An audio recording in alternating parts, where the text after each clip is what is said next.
Assalamu dudes, and welcome back to PLB Green.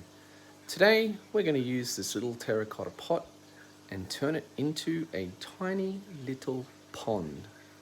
Instead of putting plants on the inside of the pot, we're going to put them on the outside. What? I've got some clay kitty litter here, and when I mix it with water and peat moss, it's going to make a sticky substrate to put around the pot. These little ferns and terrarium plants will work perfectly for this project. After taking the majority of the soil off the roots, I'm going to use some super glue, of all things, to just put a dab down on the top of the pot rim and place each of the plants around the top. This part was fun because it almost felt like you were building a bouquet of flowers. Here they are, stuck down with the dabs of super glue. They're not moving for now, but the super glue won't last forever.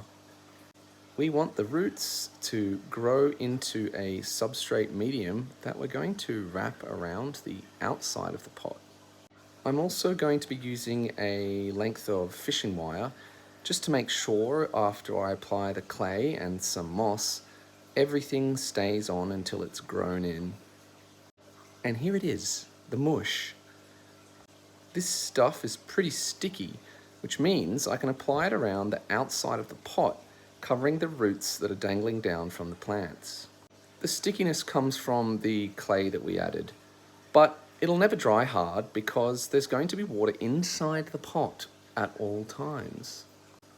The terracotta will constantly pull water from the center and keep that layer moist.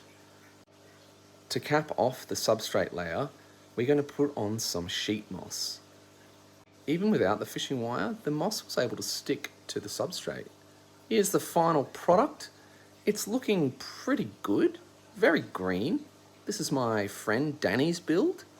Pretty good as well, both looking very, very nice. As always, I added a small sprig of oak leaf creeping fig. I really can't wait for these to grow in.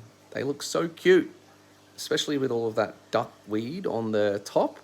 Kind of makes it look quite miniature. I'll give you updates on the growth and progress of this little build. See you next time on PLB Green.